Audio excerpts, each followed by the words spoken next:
आप सभी को प्रणाम। जय गुरुदेव। आज के स्वाध्याय से पहले सभी मिलकर गायत्री मंत्र करेंगे। ओम भूर्भुवः स्वः तत्सवितुर्वरेण्यं भर्गो देवस्य धीमहि धियो यो नः प्रचोदयात्। पिछले अध्ययन में हम सभी ने सुना समन्वयनात्मक साधना का जितना महत्व है उतना एकांगी का, असंबंध का नहीं। प्रायः साधना क्षेत्र में इन दिनों यही भूल होती रही है। ज्ञान मार्गी, राजयोगी भक्तिपरक साधना तक सीमित रह जाते हैं और हठ योगी कर्मकांडी तप साधनाओं में निमग्न रहते हैं। उपयोगिता दोनों की है, महत्ता किसी की भी कम नहीं। दोनों को जोड़ा और मिलाया जाना चाहिए। यह शिव पार्वती विवाह ही गणेश जैसा भावनात्मक वरदान और कार्तिकेय जैसा पदार्थनात्मक अनुदानों की भूमिका प्रस्तुत कर सकता है। आगे सुनेंगे। हम समन्वयात्मक साधना की उपयोगिता मानते रहे हैं और उसी का मार्गदर्शन करते रहते हैं। वैदिक योग साधना के साथ साथ तांत्रिक प्रयोगों को भी महत्व दिया है। गायत्री साधना को प्रमुखता देते हुए भी कुंडलिनी जागरण की उपयोगिता को माना गया है। यही कारण है कि प्रथम पाठ पढ़ने के बाद दूसरे पाठ की भी पृष्ठभूमि तैयार की गई है। इसे प्रकांतर न समझा जाए, इसमें विरोधाभास न ढूंढा जाए। इस इकलौती संतान के बड़े होने पर उसका जोड़ा मिलने विवाह करने का प्रयत्न मात्र है। यूँ गायत्री के देवता सविता को विष्णु या शिव मानते हैं और उनकी पत्नी अग्नि, लक्ष्मी, काली को कुंडलिनी का प्रतीक माना गया है। इस प्रकार सुगम युगम एक प्रकार से नर नारी का शिव पार्वती का विवाह ही हुआ। धनुष तोड़ने की प्रक्रिया पूरी करके इसे सिया स्वयंवर राम जानकी का विवाह संपन्न कराना कहा जा सकता है। पर यदि कोई कुंडलिनी और गायत्री में भाषा की दृष्टि से एक ही लिंग देखता हो तो भी उसे कुछ अचंभा नहीं करनी चाहिए। जीव और ब्रह्म दोनों पुल्लिंग होते हुए भी परस्पर विवाह करते हैं। साक्षी दृष्टा ब्रह्म निष्क्रिय है, उसकी परा अपरा प्रकृति दोनों परस्पर मिलजुल कर ही अपने संयोग संभोग से इस समस्त सृष्टि का सृजन कर संचालन कर रही है। यह कथन अलंकार भर है। वस्तुतः नर नारी जैसे लिंग भेद सूक्ष्म जगत में कहीं है ही नहीं। गायत्री या कुंडलिनी को स्त्री और ब्रह्मा या शिव को पुरुष मानना अपनी बात को चेतना का उदाहरण देकर समझाने भर है। तत्ववत इस उच्च शक्ति क्षेत्र में नर नारी जैसे कोई भेद है ही नहीं। इस जगत में भी जिन ब्रह्मवादियों को तत्व ज्ञान हो जाता है वे नर नारी के शरीर भेदों के अंतर को भी सर्वथा भुला ही देते हैं। उन्हें सभी में एक लिंग, एक तत्व दिखाई पड़ता है। उनकी दृष्टि में न कोई नर है न नारी। अद्वैत ज्ञान में भेद बुद्धि समाप्त होते ही नर नारी की भिन्नता भी समाप्त हो जाती है। कुंडलिनी और गायत्री विद्याओं के संबंध में यदि विवाह संयोग संवन्य जैसे चर्चा आलंकारिक रूप से आ पड़े तो उसमें कुछ विस्मय न किया जाए, इसलिए ये पंक्तियाँ लिखी गई है। तत्वदर्शियों ने गायत्री और कुंडलिनी को परस्पर पूरक माना है और एकात्म भाव में देखा है। इसके कुछ प्रकरण आगे हैं। कुंडलिनी साधना के अंतर्गत षष्ठ चक्र भेदन प्रक्रिया मुख्य है। यही इस साधना का प्रधान आधार है। गायत्री शक्ति भी वही प्रयोग पूरा करती है। इस प्रकार मूलतः वे दोनों एक ही छड़ के दो सिरों की तरह अभिन्न ही है। षष्ठ चक्र जागरण में कुंडलिनी शक्ति को गायत्री का सहकार प्राप्त हो जाता है। कुंडलिनी साधना के अंतर्गत षष्ठ चक्र भेदन प्रक्रिया मुख्य है। यही इस साधना का प्रधान आधार है। गायत्री शक्ति भी वही प्रयोजन पूरा करती है। इस प्रकार मूलतः वे दोनों एक ही छड़ के दो सिरे की तरह अभिन्न ही है। षष्ठ चक्र जागरण में कुंडलिनी शक्ति को गायत्री का सहकार प्राप्त हो जाता है। गायत्री मंत्र का भूकार भू तत्व या पृथ्वी तत्व है। साधना के मार्ग में वह मूलाधार चक्र है। फिर जगन माता के निम्न स्तर ब्रह्मी या इच्छा शक्ति महायोगिनी पीठ में सृष्टि तत्व है। भुवः भूलोक या अंतरिक्ष तत्व है। साधना की दृष्टि से यह विशुद्ध चक्र है और महाशक्ति के मध्य स्तर से पिनोन्नत पयोधर में वैष्णवी या क्रियाशक्ति पालन में सृष्टि तत्व है। स्वकार सुरलोक या स्वर्ग तत्व है। साधना के पथ में सहस्त्र निर्दिष्ट चक्र एवं आदि शक्ति के ऊर्ध्व या उच्च स्तर में गौरी या ज्ञान शक्ति संहार या लय तत्व है। यही वेद माता गायत्री का स्वरूप तथा स्थान रहस्य है। यूं ज्ञान चेतना समस्त शरीर में समव्याप्त है, पर उसका केंद्र मस्तिष्क माना गया है। यूं क्रिया शक्ति संपूर्ण शरीर में फैली पड़ी है, पर उसका केंद्र स्थल जननेंद्रियां है। नपुंसक व्यक्ति प्रायः सभी उच्च गुणों के अभिवर्धन और साहस भरे पुरुषार्थ के संपादन में असमर्थ रहते हैं। किसी को नपुंसक क्लीव कहना उसकी अंतर क्षमता को अपमानित करने वाला है। शरीर के अन्य अंग दुर्बल हो तो उसके बिना प्रगति रुकेगी नहीं, पर नपुंसक से कुछ महत्वपूर्ण कार्य बन पड़ना कठिन है। सरकारी नौकरियों में भर्ती करते समय डॉक्टरी जांच में यह भी परीक्षा की जाती है कि वह व्यक्ति नपुंसक तो नहीं है।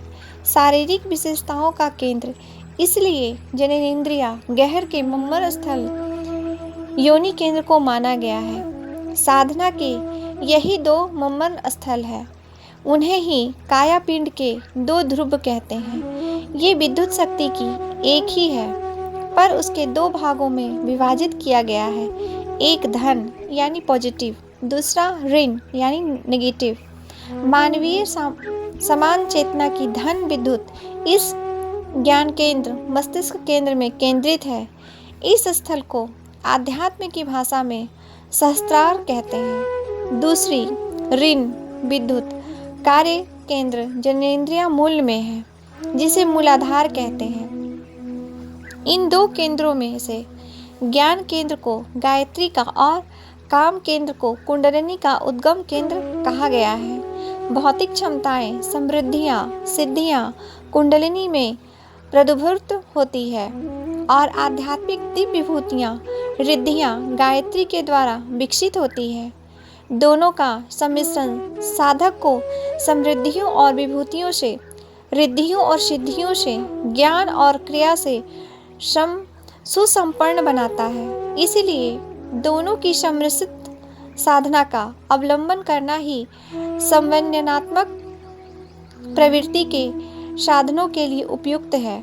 सहस्त्रार कमल को ब्रह्म केंद्र के रूप में, गायत्री गहर के रूप में, विष्णु के क्षीर सागर या शिव के कैलाश के रूप में चित्रित किया गया है। मस्तक के मध्य अधोमुख सहस्त्रदल कमल है। उसके उदर में अद्भुत पथगामिनी नाड़ी, उसे कुंडलिनी कहते हैं। इस सहस्त्रार कमल की साधना से योगी चित्त को स्थिर कर आत्मभाव में लीन हो जाता है, बहुवंदन के से छूट जाता है, समग्र शक्तियों से संपन्न होता है, स्वच्छंद विचरता है और उसकी वाणी विमल हो जाती है। कमल की गुफा में क्षीर सागर समुद्र का तथा सहस्त्रदल कमल में चंद्रमा जैसे प्रकाश का ध्यान करें। सहस्त्र चंद्र की कैलाश पर्वत से तुलना करते हुए वहाँ की दिव्य परिस्थितियों का मत्स्य पुराण में वर्णन किया गया है। यह वर्णन तिब्बत स्थित कैलाश पर्वत का नहीं, वरन विशुद्ध रूप से ब्रह्मरंध्र में अवस्थित सहस्त्रार ज्ञान केंद्र का ही है। संवर्तक बड़वानल विद्युत का वही निवास है। बड़वानल का मतलब होता है समुद्र के अंदर चट्टानों में रहने वाली आग। महासर्पों का सरोवर उसी केंद्र में है। साधना की सिद्धि इसी केंद्र में तीव्र गति से होती है। ये तथ्य कैलाश पर्वत पर लागू नहीं हो सकते। कैलाश पर्वत पर की हुई साधना से दुगनी सिद्धि होती है। धर्म, अर्थ, काम तीनों ही प्राप्त होते हैं। वह हेमकूट पर्वत का सरोवर सर्पों का बना हुआ है। ज्योतिर्मय प्रज्ञा वहीं उत्पन्न होती है।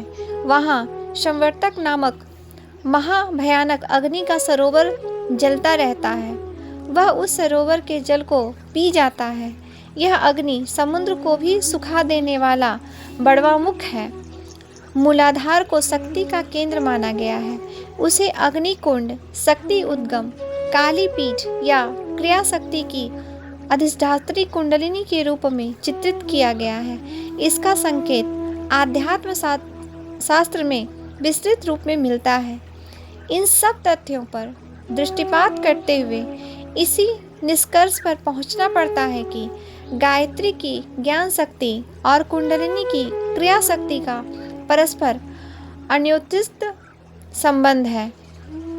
दोनों के मिलने से ही परिपूर्ण एवं समग्र उत्कर्षण की संभावना मूर्तिमान होती है।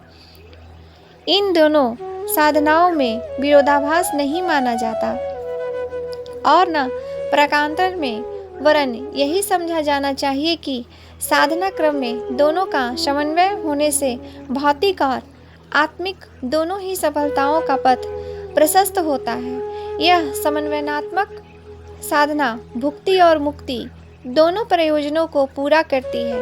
इसलिए साधना विज्ञान के तत्ववेता एकांगी साधना की अपूर्णता को ध्यान में रखते हुए उभय प्रयोजन पूरे करने वाले समग्र साधना का पथ प्रदर्शन करते रहे हैं। वही यहाँ भी किया जा रहा है। आज के लिए यहीं तक। आप सभी को प्रणाम। जय गुरुदेव। अगले अध्ययन में सुनेंगे गायत्री, सावित्री और कुंडलिनी महाशक्ति। कुंडलिनी की मीमांसा गायत्री महाप्रज्ञा के तत्व दर्शन की चर्चा से आरंभ होती है। गायत्री उपासना मूलतः धर्म धारणा और भाव संवेदना का प्रयोग है।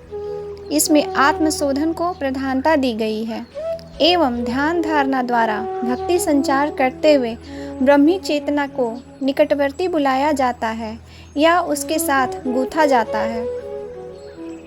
लकड़ी के ढेर पर आग उगल देना या जलती आग में ईंधन डालते जाना समांतर कृत्य है। अंतर इतना ही है कि आत्मसमर्पण की अद्वैत की स्थिति ले आने से चमत्कारिक परिणति अविलंब बन पड़ती है।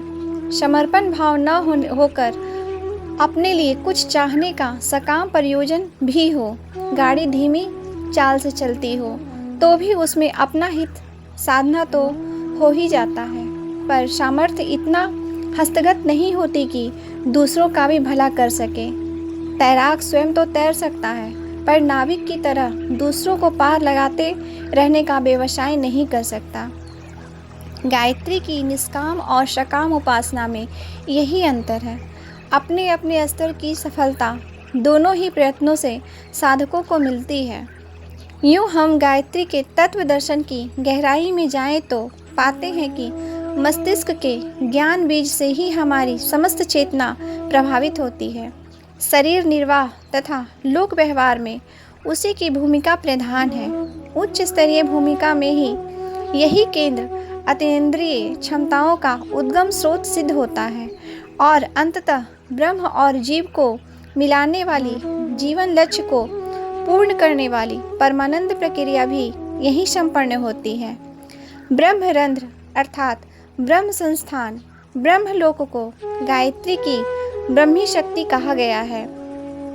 उसका प्रभाव क्षेत्र ज्ञान चेतना है। गायत्री को ब्रह्मणी, ब्रह्म की पत्नी अलंकारिक दृष्टिकोण से कहा गया है।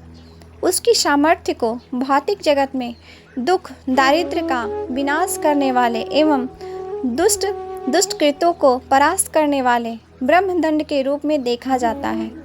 आध्यात्म क्षेत्र में उसका स्वरूप ब्रह्म वर्चस्व के रूप में देखा जाता है। गीता में कही गई ब्रह्मी स्थिति और उपनिषद में वर्णित ब्रह्म चेतना का उद्भव उन्हीं महाशक्तियों के मध्य से होता है। आगे सुनेंगे। गायत्री के उपरांत सावित्री साधना का प्रसंग चलता है। सावित्री उपासना गायत्री का ही भौतिक पक्ष है। भौतिक प्रयोजनों के लिए शक्ति चाहिए। शक्ति ऊर्जा के सहारे विकसित होती है। काय कलेवर में अवस्थित पंच तत्व, पंच प्राण ईंधन का काम दे जाते हैं और उनके सहारे भीतरी अग्नि जलाई जा सकती है। यह अग्नि प्रज्वलन ही सावित्री साधना है। सावित्री व कुंडलिनी साधना में अंतर होते हुए भी उन्हें एक दूसरे के समतुल्य समझा जा सकता है। पृथ्वी के उत्तरी दक्षिणी ध्रुव की तरह मानवीय काया के भी दो आधार हैं, जिन्हें धुरी के दो छोर कह सकते हैं। इनमें से एक है ब्रह्मरंध्र स्थित सहस्त्रार कमल, दूसरा है मलमूत्र छिद्रों के मध्य मूलाधार चक्र। सहस्त्रार चक्र को उत्तरी ध्रुव और मूलाधार को दक्षिणी ध्रुव समझा जाना चाहिए। ब्रह्मरंध्र में ज्ञान बीज और जननेंद्रिया मूल में काम बीज माना गया है। स्थूल रूप से तो शरीर के सभी अंगों में से रक्त मांस आदि भरे हैं, पर सूक्ष्म रूप के अवयवों के मध्य जो चेतना संस्थान है उसे शक्ति चक्र कहा जाता है। चक्र श्रृंखला में आदि और अंत के यही दो प्रमुख हैं, शेष तो इन्हीं के मध्यांतर से बने हुए हैं। ब्रह्मांड व्यापी एक चेतना शक्ति भी है जिसे पर ब्रह्म कहते हैं। चिंतन और निर्धारण उसी का है। वही योजनाएं बनाते और व्यवस्थाएं कराते हैं। मनुष्य का मानस उसी के छत्र छाया में विकसित होता है।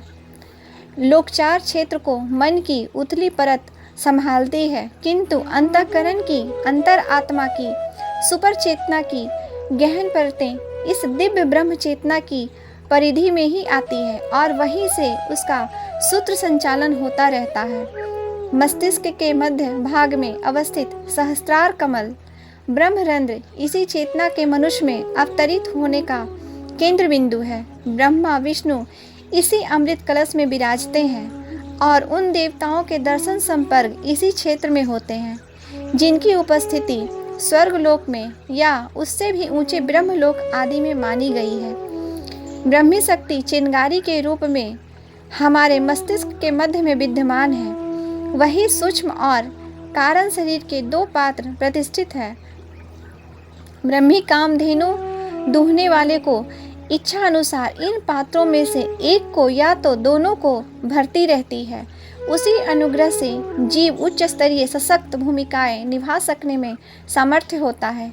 ईश्वर और जीव की मध्यवर्ती एकता, घनिष्ठता इसी चेतना गहर में होती है। विश्व ब्रह्मांड के लोक लोकांतर तक अथवा अदृश्य देव शक्तियों के साथ संपर्क साधने, उन्हें अनुकूल बनाने में इसी क्षेत्र को विकसित, परिष्कृत एवं प्रशिक्षित करना पड़ता है। इस समूची विद्या को एक शब्द में आत्मिकी कह सकते हैं। देवताओं के कीड़ा कलोल का यही क्षेत्र है। विष्णु उसी क्षीर सागर में शयन करते हैं। शिव की समाधि वाला कैलाश यही है। जीवात्मा का उत्थान पतन इसी क्षेत्र में निर्धारित होता है। आज के लिए यहीं तक। आप सभी को प्रणाम। जय गुरुदेव।